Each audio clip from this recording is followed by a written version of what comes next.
Hello बच्चों, नमस्कार। मैं अभिषेक चौहान, आपका जेसीपी साइंस क्लास में स्वागत है। आज मैं पढ़ने जा रहा हूँ पुष्पी पादपों में लैंगिक जनन, जिसका तीसरा लेक्चर है। ठीक है, तो हम कल क्या पढ़ चुके थे? कल मैंने पढ़ा था कि लघु बीजाणु दानी किसे कहते हैं, उसके बाद लघु बीजाणु जनन।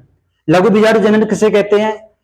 लघु बीजाणु मात्र कोशिका से या पराग मात्र कोशिका से लघु बीजाणु चतुष्क बनने की प्रक्रिया को लघु बीजाणु जनन कहते हैं।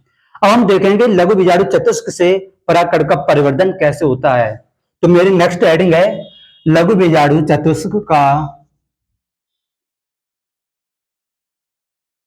लघु बीजाणु चतुष्क का परागकण में परिवर्तन। परागकण में परिवर्धन अर्थात अब हम देखेंगे कि लघु बीजाणु चतुष्क से परागकण का निर्माण किस प्रकार होता है। तो मैंने देखा था कि लघु बीजाणु चतुष्क किसके अंदर थे? लघु बीजाणु दानी के अंदर थे। तो ये संरचना बना रहे हैं हम।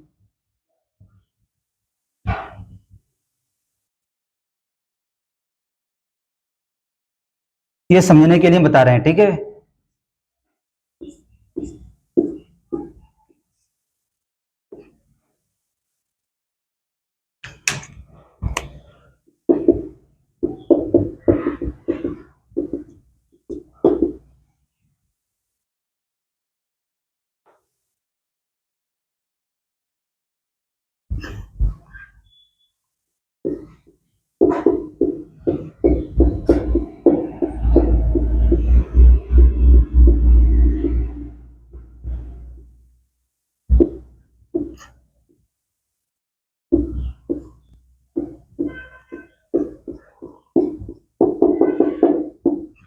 ये संरचना मैंने बना दी, ठीक है। इसके ऊपर एक लेयर और देख ले रहे हैं जिसका नाम था बाह्य त्वचा।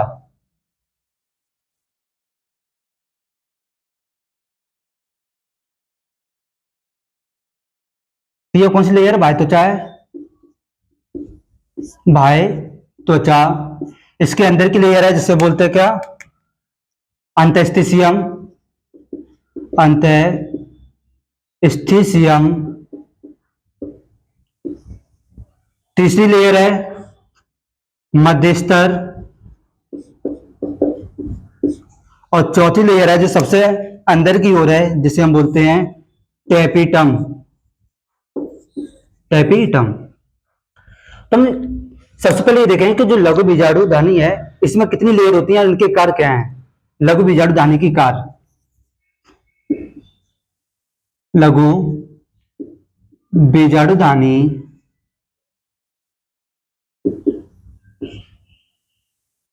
के परतों के कार्य।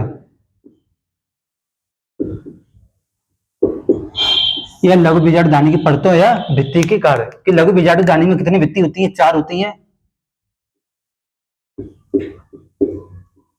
लघु बीजाणु दानी में कितनी भित्ति होती है? 4 होती है। सबसे पहले बाह्य त्वचा। बाह्य त्वचा। इस बाह्य त्वचा का कार्य क्या है? ये बाह्य त्वचा है, इसका कार्य क्या है? ये क्या करता है? ये लघु बीजाणु दानी को सपोर्ट करता है, ठीक है। अतः इसकी सुरक्षा करता है। सुरक्षा करना। इसके बाद दूसरी लेयर कौन सी है हमारी? अंतस्थिसियम।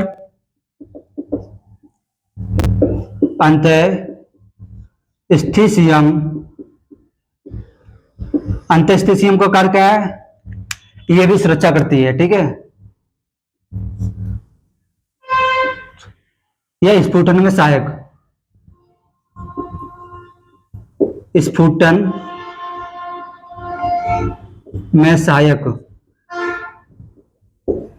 अंतस्थिसियम क्या करती है? ये परागकण के स्फुटन में सहायक करती है। जब परागकण होता है, जब उसका स्फुटन होता है तब फूटता है, तो उसमें ये सहायक करती है। कौन? अंतस्थिसियम। इसके बाद तीसरी लेयर हमारी, जिसको हम क्या बोलते हैं? मध्य स्तर। मध्य स्तर। इस मध्य स्तर का कार्य क्या है? यह पोषण और स्फुटन में सहायता करती है। थोड़ा बहुत पोषण या स्फुटन लिख सकते हैं, स्फुटन और पोषण में सहायक।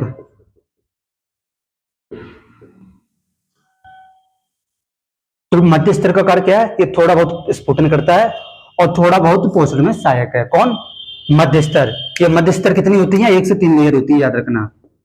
इसके बाद लास्ट लेयर हमारी टेपिटम। इस टेपिटम का कार्य क्या है? इसका मुख्य कार्य, इसके 3 कार्य हैं। टेपिटम के कितने कार्य हैं? 3। ये सबसे ज्यादा इंपॉर्टेंट याद रखना। तो टेपिटम के कितने कार्य? 3। पहला कार्य है मुख्य कार्य, इसका क्या है? टेपिटम का मुख्य कार्य क्या है? ये सबसे ज्यादा इंपॉर्टेंट याद रखना। पोषण प्रदान करना। पोषण प्रदान करना किसको करेगी? परागकण को, अर्थात लघु बीजाणु को पोषण प्रदान करेगा। दूसरा कार्य क्या है इसका? कैलेज एंजाइम को स्रावित करना। कैलेज एंजाइम स्रावित करना।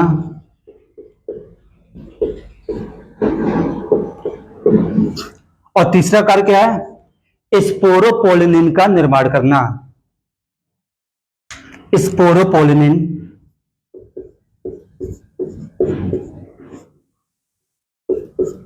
पोलिनिन का निर्माण करना। और ये स्पोरोपोलिन कहां होता है? ये परागकण की बाह्य लेयर होती है, जो किससे बनी होती है? स्पोरोपोलिनिन की बनी होती है, जिसे हम क्या कहते हैं? बाह्यचोल। ओके। तो लघु बीजाणुधानी की कितनी परतें होती हैं? 4 परतें होती हैं। तो 4 कौन कौन सी है? पहले बाह्य त्वचा, जो सुरक्षा करता है, ठीक है। दूसरा अंतःस्थिशियम, जो स्फुटन में सहायक है। तीसरा मध्यस्तर, जिसकी 1 से 3 लेयर होती हैं, जो क्या करती है? थोड़ा बहुत पोषण, स्फुटन में सहायक करती हैं और पोषण प्रदान करती हैं। इसके बाद टेपिटम, सबसे ज्यादा इंपॉर्टेंट टेपिटम है। टेपिटम का मुख्य कार्य क्या है? पोषण प्रदान करना। टेपिटम का मुख्य कार्य क्या है? पोषण प्रदान करना। यहां से ऑब्जेक्टिव क्वेश्चन आ सकता है। इसके बाद दूसरा कार्य क्या? कैलेज एंजाइम स्रावित करना। ये कैलेज एंजाइम क्या करेगा? अभी हम बताएंगे। इसके बाद तीसरा कार्य है स्पोरोपोलिनिन का निर्माण करना, जो परागकण की बाइचोल बनी होती है, इससे बनी होती है, ठीक है। तो हम देख रहे हैं सबसे अंदर लेयर कौन सी है? टेपिटम। और ये टेपिटम कैसी होती है? बहुकोशिकीय होती है टेपिटम। ये कैसी होती है? बहुकेंद्रकीय। याद रखना हमेशा, ये टेपिटम कैसी लेयर होती है? बहुकेंद्रकीय लेयर होती है टेपिटम। तो टेपिटम के अंदर मैंने क्या बना दिया था कल? लघु बीजाणु मात्र कोशिका से लघु बीजाणु चतुष्क का निर्माण कर चुके थे। और इसके ऊपर एक लेयर थी,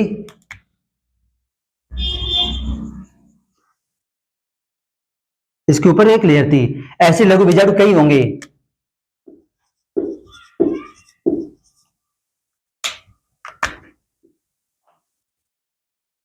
एक लघु बीजाणु दानी में कई लघु बीजाणु चतुष्क होंगे। ये क्या है? लघु बीजाणु चतुष्क। लघु बीजाणु चतुष्क। अब क्या होगा? जो टेपिटम है, सबसे अंदर की लेयर कौन सी है? टेपिटम है। तो ये टेपिटम क्या करेगा? ये टेपिटम, ये लघु बीजाणु चतुष्क है, इसकी लेयर, इस लेयर को हम क्या बोलेंगे? कैलोज। कैलोज। लघु बीजाणु चतुष्क की जो ऊपर की लेयर, इसको हम क्या बोलेंगे? कैलोज। और ये टेपिटम क्या करेगा? पहला कार्य तो टेपिटम का ये हो गया कि पोषण प्रदान करता है। दूसरा कार्य क्या है? कि कैलेज एंजाइम स्रावित करता है। तो ये टेपिटम क्या करेगा? कैलेज एंजाइम स्रावित करवाएगा। कैलेज एंजाइम,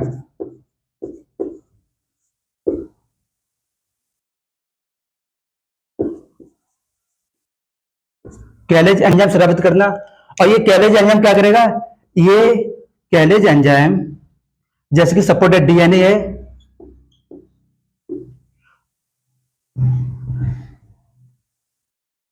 डीएनए का कार्य क्या है? कि डीएनए को तोड़ता है। डीएनए को तोड़ता है। आरएनए, आरएनएज क्या करता है, आरएनए को तोड़ता है। इसके बाद प्रोटीएज, ये क्या करता है, प्रोटीन को तोड़ता है।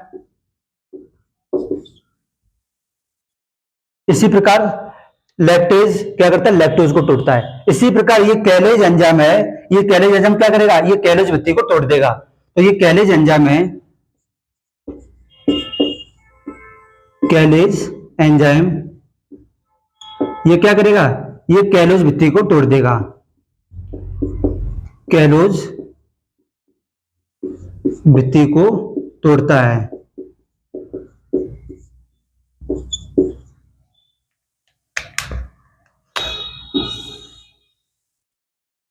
तो ये कैलेज, ये टेपिटम का क्या करेगा, ये टेपिटम है, ये इसका कर क्या, ये कैलेज एंजाइम को स्रावित करेगा। और ये कैलेज एंजाइम है, ये क्या करेगा, कैलेज भित्ति को तोड़ देगा। तो ये कैलेज एंजाइम क्या करेगा, इसको तोड़ देगा। तो ये किस प्रकार, तो ये क्या, जो लघु बीजाणु चतुष्क थे ये अलग अलग हो जाएंगे, ये अलग अलग हो जाएंगे। और पूरी कोशिका में क्या हो जाएंगे, लघु बीजाणु चतुष्क अलग अलग बन जाएंगे। अब ये क्या करेगा, ये क्या, लघु बीजाणु, जब लघु बीजाणु चतुष्क क्या बन जाएगा, लघु बीजाणु, लघु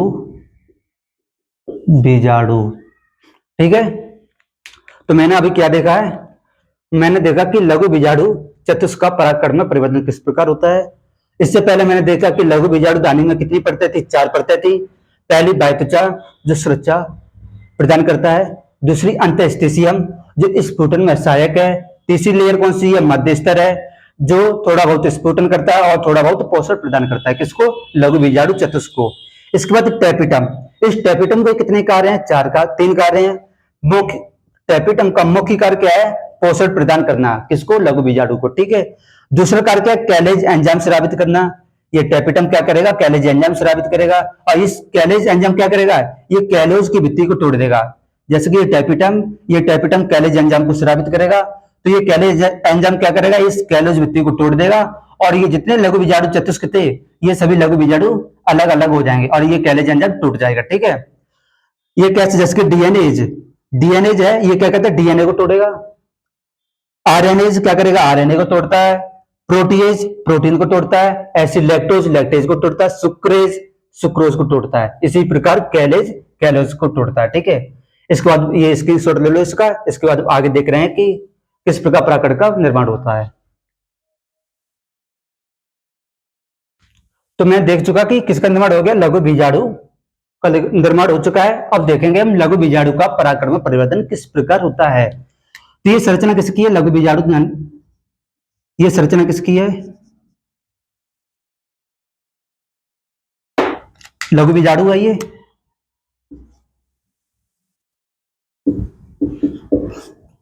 लघु बीजाणु, इस लघु बीजाणु की जो ऊपरी लेयर है इसे हम क्या बोलते हैं, कोशिका भित्ति, सेल वॉल, कोशिका भित्ति। और इसकी अंदर लेयर है, इसे हम क्या बोलेंगे, सेल मेम्ब्रेन या कोशिका झिल्ली, कोशिका झिल्ली, लघु बीजाणु। ठीक है। इस लघु बीजाणु को जो बाहरी लेयर होती है इसे बोलते हैं कोशिका भित्ति, और इसकी अंदरी लेयर होती है इसे हम क्या बोलेंगे, लघु बीजाणु व कोशिका झिल्ली। अब ये क्या करेगी, ये कैसी संरचना, आगुणित संरचना है। लघु बीजाणु संरचना कैसी होती है, आगुणित। ठीक है। अब इसमें क्या होगा, सबसे पहले कोशिका विभाजन होता है या केंद्रक विभाजन होता है।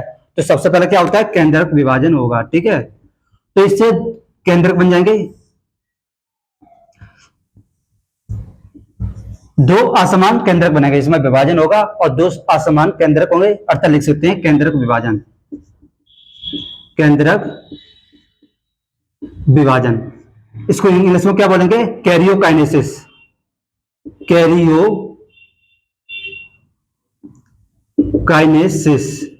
केंद्रक विभाजन होगा तो केंद्रक 2 बन जाएंगे। वो भी कैसे होंगे, कैरियोकाइनेसिस, असमान कैरियोकाइनेसिस, असमान केंद्रक विभाजन होगा किसमें, लघु बीजाणु में। तो 2 केंद्रक बनेंगे, एक केंद्रक कैसा होगा, छोटा होगा, एक केंद्रक कैसा होगा, बड़ा होगा। केंद्रक विभाजन के बाद क्या होता है, कोशिका विभाजन होता है, हमेशा याद रखना। हमेशा केंद्र के विभाजन के बाद ही क्या होता है, कोश का विभाजन, अतः कोश का द्रव्य का विभाजन होगा। तो इसमें आप क्या करेंगे, सेल डिवीजन, कोश का द्रव्य का विभाजन अर्थात साइटोकाइनेसिस। साइटोकाइनेसिस, साइटोकाइनेसिस होगा, यह भी कैसा होगा, असमान होगा, असमान। केंद्रक विभाजन कैसा हुआ था, असमान, अर्थात एक केंद्रक छोटा था एक बड़ा था। इसी प्रकार कोशिका द्रव्य का विभाजन होगा, साइटोकाइनेसिस होगा, यह भी कैसा होगा, असमान होगा, और दो कोशिका का निर्माण होगा। एक केंद्रक बड़ा था एक छोटा था, असमान थे, और इसमें कोशिका विभाजन ऐसा ही होगा, कोशिका द्रव्य का विभाजन।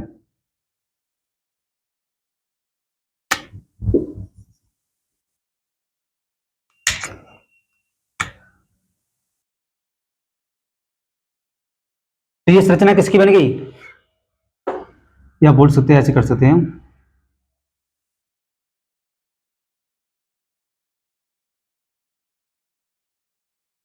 तो इसमें क्या होगा, केंद्र का विभाजन हो गया, केंद्र के विभाजन के बाद कोश का विभाजन हो गया। इसकी लेयर कौन सी थी, इसके ऊपर एक लेयर थी, इसके ऊपर भी एक लेयर थी, जिसे मैंने क्या नाम दिया था, कोशिका भित्ति। ये सेल वॉल है, कोशिका भित्ति, और इसके अंदर की लेयर क्या, cell membrane. Cell membrane and कोशिका भित्ति।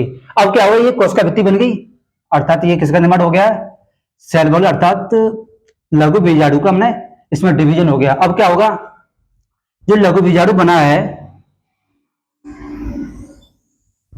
इसमें कोशिका विभाजन कैसा हुआ, असमान कोशिका विभाजन एंड असमान केंद्रक विभाजन हो गया। इसके ऊपर एक लेयर थी जिसे मैंने बोला था कोशिका भित्ति,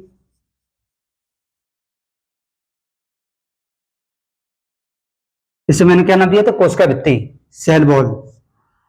और इसी सेल वॉल को हम नाम देंगे, क्योंकि अब इसका क्या होता है, लघु बीजाणु का किसमें हो रहा है, परागकण में परिवर्तन होगा, तो इसको हम नाम क्या देंगे, अंतःचूल। अंतःचूल, अंतःचूल किसको बोलते हैं, कोशिका भित्ति को ही क्या बोलेंगे, अंतःचूल। और ये अंतःचूल किसकी बनी होती है, ये अंतःचूल किसकी बनी होती है, पैक्टोसेलुलोज, पैक्टोसेलुलोज।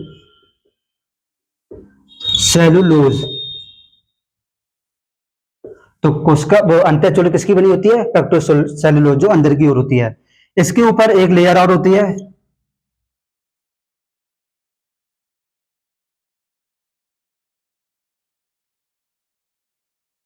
जिसे मैं क्या नाम देंगे, बायचूल, बायचूल। और इस बायचूल का निर्माण कौन करता है, टैपिटम। मैंने लिखवाया कि टैपिटम के 3 कार्य थे, एक कार्य क्या था, पोषण प्रदान करना,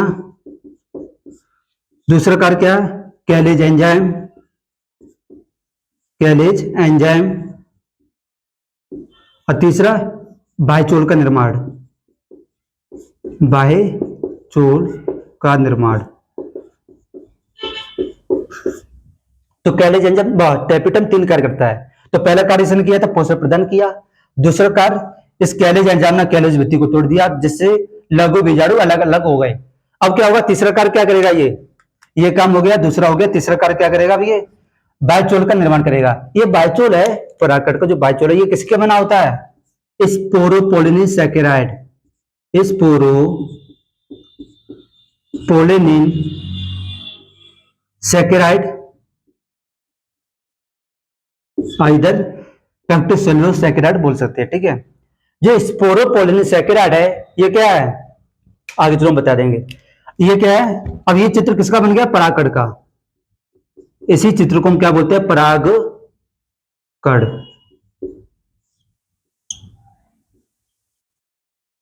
ये इसको चलो हम आगे बताएंगे क्या है, ये इतना लिख लो।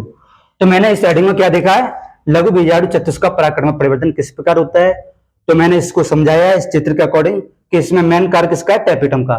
टैपिटम 3 कार्य करते हैं, किस प्रकार करते हैं बताया, पहला पोषण प्रदान करता है लघु बीजाणु को, इसके बाद कैलेज एंजाइम स्रावित करता है, सिक्रेशन करता है, कैलेज एंजाइम क्या करेगा, ये कैलोज की भित्ति को तोड़ देगा और जिससे ये लघु बीजाणु चतुष्क थे ये अलग अलग हो जाएंगे। अब जब ये लघु बीजाणु चतुष्क अलग हो जाएंगे, कैलोज भित्ति नहीं रहेगी, तो क्या होगा, इसमें कोशिका झिल्ली होगी और कोशिका भित्ति होगी, सेल वॉल होगी। और इसमें क्या होगा, इस कोशिका में लघु बीजाणु ये क्या है, कोशिका है, इस कोशिका में क्या होगा, सबसे पहले कैरियोकाइनेसिस होगा, केंद्रक विभाजन होगा, वो भी कैसा होगा, असमान, एक छोटी केंद्रक होगा एक बड़ा केंद्रक होगा। इस कैरियोकाइनेसिस के बाद क्या होगा, कोशिका द्रव का विभाजन होगा, साइटोकाइनेसिस होगा, यह भी कैसा होगा, असमान, अर्थात एक कोशिका छोटी होगी एक कोशिका बड़ी होगी। ये जो छोटी कोशिका इसको हम क्या बोलते हैं, कायिक कोशिका, बड़ी कोशिका को बोलते हैं कायिक कोशिका, कायिक कोशिका को सेल बोलते हैं। और छोटी कोशिका है इसको हम क्या बोलेंगे, जनन कोशिका, जनन सेल या जनन कोशिका। और यही जनन कोशिका आगे चल के किसका निर्माण करते हैं, जो नर युग्मक का, वो आगे हम बताएंगे, ठीक है। तो ये मेरा किसका निर्माण हो गया, लघु बीजाणु से परागकण का परिवर्तन, परागकण का निर्माण हो गया। तो ये लिख लो फटाफट, इसका स्क्रीनशॉट ले लो। तो मैं देख चुका हूं कि परागकण का निर्माण किस प्रकार होता है, किससे, लघु बीजाणु चतुष्क से परागकण का परिवर्तन किस प्रकार होता है, ये मैं बता चुका हूं। अब हम देखेंगे कि परागकण की संरचना किस प्रकार बनती है, ठीक है। और ये परागकण की संरचना बहुत इंपॉर्टेंट है बोर्ड के लिए भी, और नीट लेवल का हम लेके चल ही रहे हैं, ठीक है। तो देखो परागकण की संरचना, परागकण की संरचना, ये मोस्ट इंपोर्टेंट है, याद रखना। बोर्ड एग्जाम में या तो 2 नंबर का आएगा या 3 नंबर का आएगा। 2 नंबर में ओनली चित्र आएगा, 3 नंबर में सचित्र वर्णन कीजिए, ठीक है। परागकण का सचित्र वर्णन कीजिए, ये 3 नंबर में आएगा। तो देखो परागकण की संरचना मैंने किस प्रकार बनाई थी,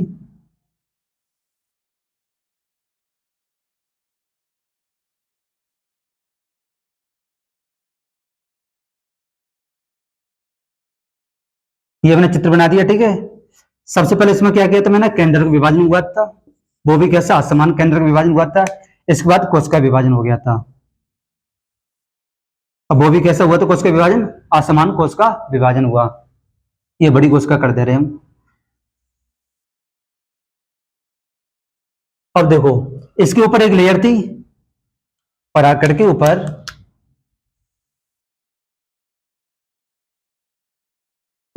इस लेयर को हमने क्या बोला था, जो अंदर लेयर थी इसको हम क्या बोला था, अंतःचूल, अंतःचूल। और ये अंतःचूल किसकी बनी होती है, पेप्टोसेलुलोज की, पेप्टोसेलुलोज। तो ये अंतःचूल किसकी बनी होती है, पेप्टोसेलुलोज की बनी होती है। इसके ऊपर एक लेयर और होती है जिसे मैंने क्या नाम दिया था,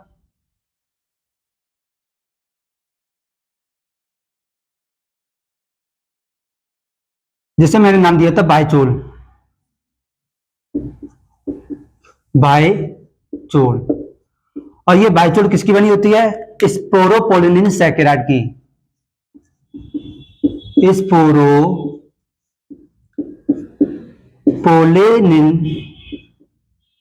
सैकेराइड। और ये स्पोरोपोलिनिन सैकेराइड है, ये पादप जगत का सबसे कठोर भाग है, याद रखना। जो स्पोरोपोलिनिन है ये पादप जगत का सबसे कठोर भाग है। क्यों, पादप जगत का सबसे कठोर भाग है क्या, स्पोरोपोलिनिन, जो अम्ल ताप और किसी कंडीशन पे इसको हम खराब नहीं कर सकते हैं, ठीक है, किसको, स्पोरोपोलिनिन सैकेराइड को। इसके बाद इसमें जनन छिद्र है, जहां बायचोल अनुपस्थित होता है इसे हम क्या बोलते हैं, जनन छिद्र, जनन छिद्र। तो जनन छिद्र किसे कहते हैं, जहां स्पोरोपोलिनिन क्या होता है, अब्सेंट होता है, जहां बायचोल अनुपस्थित हो, अनुपस्थित हो। तो जनन छिद्र कहां होता है, जहां बायचोल अनुपस्थित होता है उसे हम क्या कहते हैं, जनन छिद्र कहते हैं। और इसमें 2 कोशिका होती हैं, जो बड़ी कोशिका होती है ऊपर की होती है जिसे हम क्या बोलते हैं, कायिक कोशिका, कायिक कोशिका।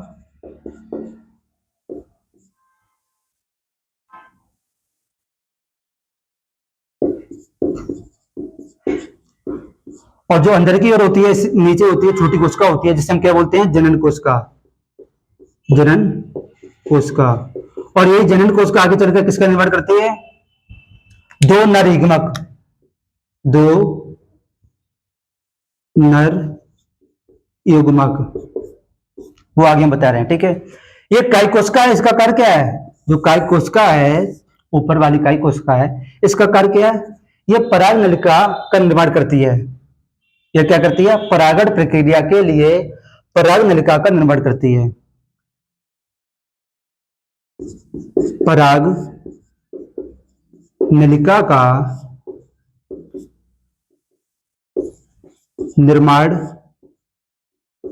करती है। क्यों, कि जिससे कि जो परागकण है, परागकण वर्तिकाग्र से बीजांड में प्रवेश कर सके, इसलिए ये काय कोशिका है जो क्या करती है, पराग नलिका का निर्माण करती है। जनन कोशिका क्या करती है, ये दो नर युग्मक का निर्माण करती है। ठीक है, अब देखो इस परागकण की संरचना ये कंप्लीट हो चुकी है। इसमें ये देखो कि इसमें कितने जनन छिद्र हैं, एक। तो परागकण में कितने जनन छिद्र हो सकते हैं, एक या तीन।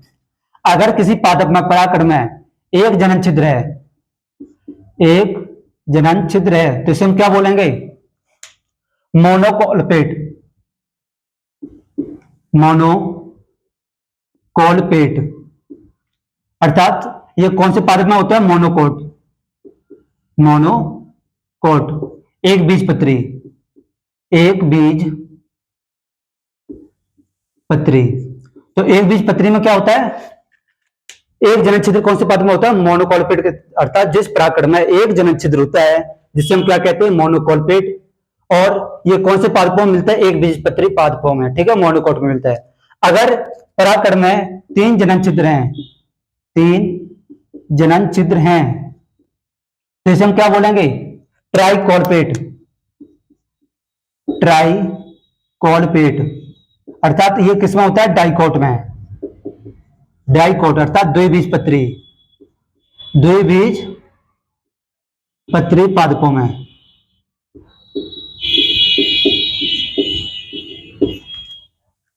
तो परागकण में या तो एक जनन छिद्र होगा या तीन जनन छिद्र होंगे, दो जनन छिद्र नहीं होते। ठीक है, इस हमने परागकण में ओनली एक जनन छिद्र दिखाया है, दर्शाया है। अगर किसी परागकण में एक जनन छिद्र है, उसे हम क्या बोलेंगे, मोनोकॉलपेट। ये कौन से पादप में मिलता है, एक बीजपत्री पादपों में मिलता है। दूसरा, अगर परागकण में तीन जनन छिद्र हैं, जिसे बोलते हैं ट्राइकॉलपेट, अर्थात ये किसमें मिलता है, डाइकोट, द्विबीजपत्री पादपों में मिलता है। अब देखेंगे जो स्पोरोपोलिन है, ये किससे बना होता है, ओनली स्पोरोपोलिन से ही बना होता है। इस स्पोरोपोलिन, ये तो पादप जगत का सबसे कठोर भाग है। और इस परागकण को क्या करना है कि वर्तिकाग्र तक ले जाना है। कौन लेके जाएंगे इसको, मधुमक्खी लेके जाएगी या कोई कीट लेके जाएगा इसको। ठीक है, परागण प्रक्रिया के लिए। तो ये स्पोरोपोलिन का है, ये कठोर भाग है। कठोर भाग, तो ये कैसे चिपकेगा, नहीं चिपकेगा। तो ये स्पोरोपोलिन के अंदर एक लिक्विड भरा होता है, जिसे हम क्या बोलते हैं, यूवेस, अर्थात प्रोबिस बोलते हैं। तो प्रोबिस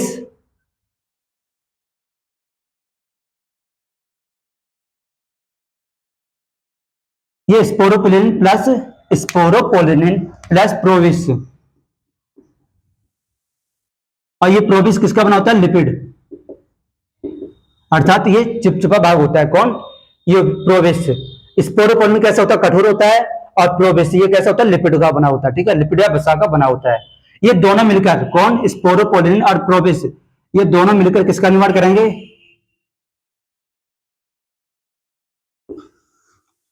यूबिस का।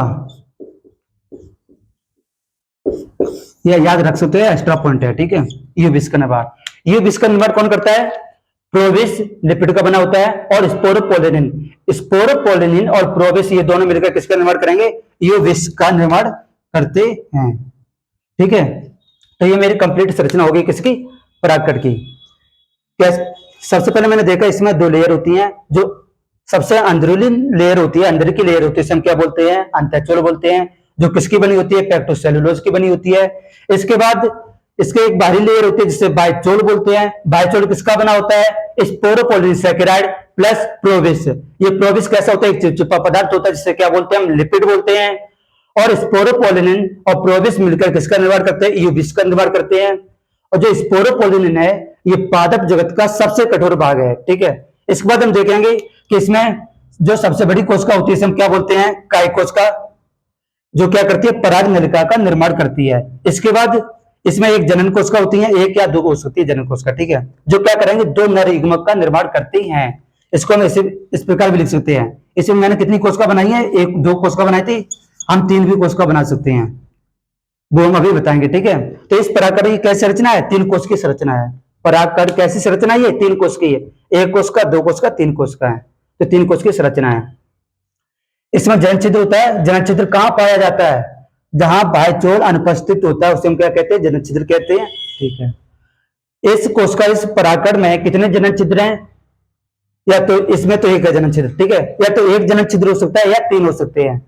अगर एक जनन छिद्र तो मोनोकॉर्पेट, तीन जनन छिद्र हैं तो ट्राइकॉर्पेट, दो जनन छिद्र नहीं होंगे, ठीक है। इसके बाद हम देख रहे हैं इसके दो पॉइंट, ये इसका स्क्रीनशॉट ले लो फटाफट। तो इसके हम दो पॉइंट बता रहे हैं। अगर किसी पादपों में दो कोशिका हो, जैसे कि सपोज दैट इस पादप में, इस परागकण में कितनी संरचना है, कोशिका कितनी है, दो कोशिका है, तो 60% पुष्पी पादपों में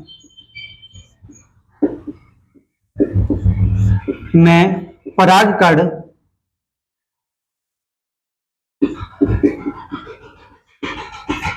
दो कोशिकीय अवस्था में होता है, दो कोशिकीय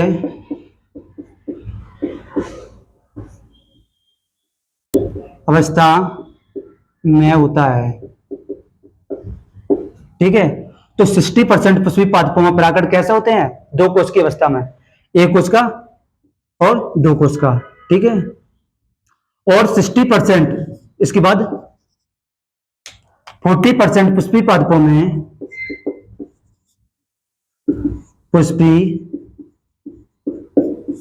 में परागकण तीन कोश की अवस्था में होता है,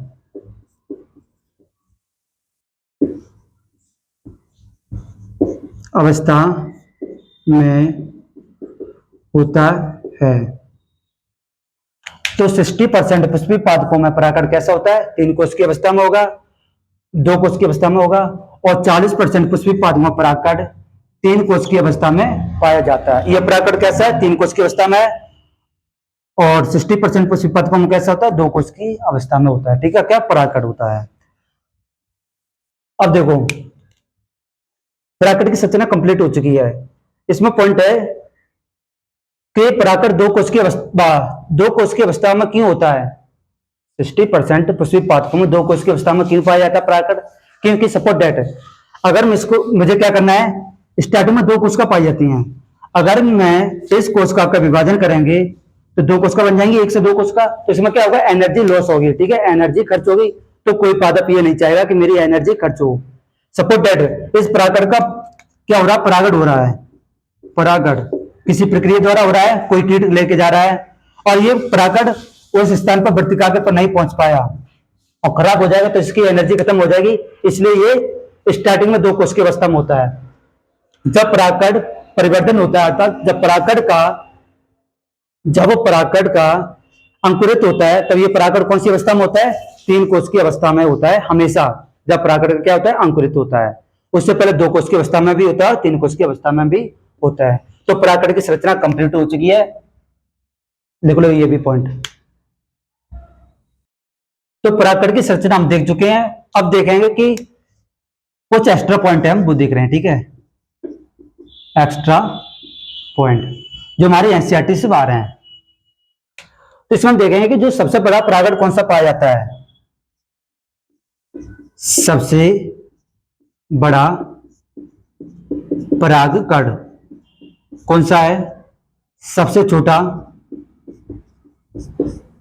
परागकण कौन सा है, और सबसे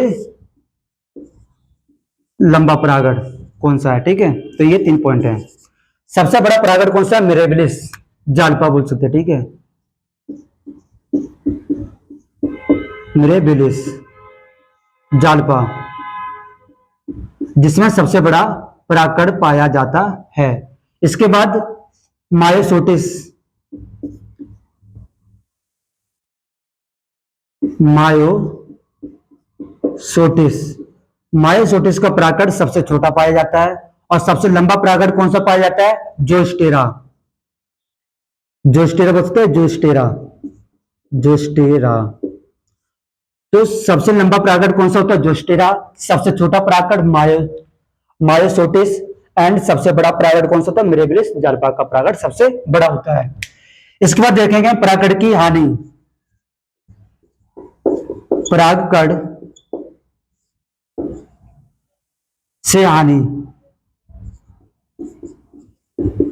परागकण से हानि क्या क्या होती है? Number 1, allergy.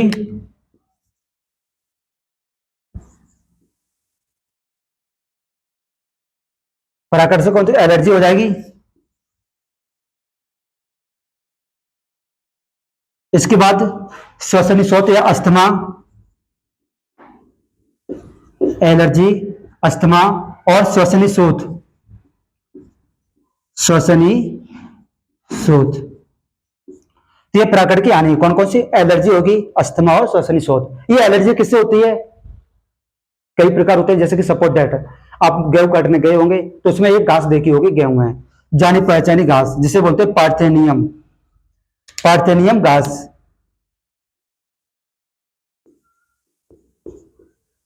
पार्थेनियम अर्थात गाजर घास, जो किसमें पाई जाती है? गेहूं में। ये किसमें पाई जाती है? गेहूं में। तो एलर्जी के कारण क्या है? पार्थेनियम घास जो गेहूं में पाई जाती है। जब गेहूं को काटने जाते हैं तो जो पराकड़ के कण होते हैं, पराकड़ निकलते हैं पार्थेनियम घास के, ये क्या करते हैं? हमारे एलर्जी के लिए, एलर्जी में, एलर्जी के लिए वो जिम्मेदार होते हैं। ठीक है, कौन? पार्थेनियम घास, पार्थेनियम गाजर घास। ठीक है, जो किसमें पाए जाते हैं? गेहूं पाए जाते हैं। इसे बोल सकते हैं गेहूं के निर्यात भी बोलते हैं, किसे? पार्थेनियम घास को। तो ये इसके क्या होगी? हानि होगी। पराकड़ की हानि क्या है? एलर्जी हो जाएगी, इससे अस्थमा रोग हो जाएगा, श्वसन शोथ हो जाएगा। ये सब किसके कारण होते हैं? पार्थेनियम घास के कारण होते हैं। ठीक है, जिसे बोलते हैं गाजर घास। ये किसमें पाई जाती है? गेहूं में पाई जाती है। इसके बाद इसके लाभ क्या है? परागकण के लाभ। तो परागण से क्या प्राप्त होता है? मुझे पोषण पदार्थ प्राप्त होता है, पोषण प्राप्त होता है। दूसरा, ये पोषण प्राप्त किससे होता है? कार्बोहाइड्रेट,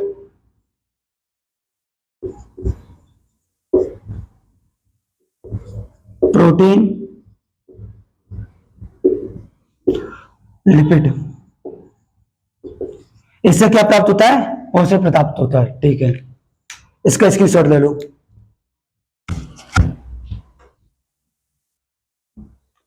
तो परागण के लाभ क्या है? ये पोषण प्राप्त करता है। ठीक है, पोषण प्राप्त करता है या प्रदान करता है? प्रदान करता है। दूसरा, कार्बोहाइड्रेट से पोषण प्राप्त होता है मुझे, प्रोटीन से प्राप्त होता है, लिपिड से प्राप्त होता है। अब हम देखेंगे कि इस परागकण का जीवन काल कितना होता है। तो मैं क्या क्या देख चुका है? परागकण की हानि देख चुके हैं, परागकण के लाभ देख चुके हैं, परागकण का चित्र भी देख चुका है। ये 3 पॉइंट एक्स्ट्रा है जो हमारी एनसीईआरटी में नहीं है, आप याद कर सकते हो। ठीक है, बाकी की ये सब एनसीईआरटी से है। इसके बाद देख रहे हैं हम कि परागकण का जीवन काल कितना होता है। तो हम देखेंगे कि परागकण की हानि देख चुके हैं हम और परागकण के लाभ देख चुके हैं। अब देखेंगे परागकण का जीवन काल। परागकण का जीवन काल कितना होता है? तो गेहूं, धान और गेहूं में, धान और गेहूं में परागकण का जीवन काल कितना होता है? 30 मिनट। ठीक है, धान और गेहूं में जो परागकण होते हैं इसका जीवन काल कितना होता है? 30 मिनट होता है। और इसके बाद सोलनेसी, लेग्यूमिनेसी,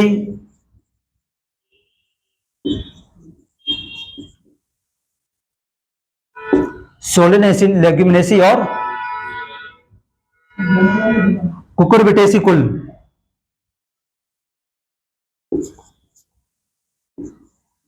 बिटेसी कुल, ये सोलेनेसी और लेग्यूमिनेसी, ये क्या है? कुकुरबिटेसी कुल है। इनका जीवन काल कितना होता है? मंथ तक, अर्थात 1 मंथ तक होता है। तो ये मत भूलना कि गेहूं और धान में परागकण का जीवन काल कितना होता है? 30 मिनट होता है। सोलिनेसी, लेग्यूमिनेसी, प्रोपिनियेसी, अर्थात इसको बोलते हैं, ये किस में रखे जाते हैं? कुकुरबिटेसी कुल में रखे जाते हैं। इनका जीवन काल कितना होता है? कई मंथ तक हो सकता है। बस ये दोनों एनसीईआरटी के पॉइंट याद रखना, ठीक है? और बहुत ज्यादा ये इंपोर्टेंट है।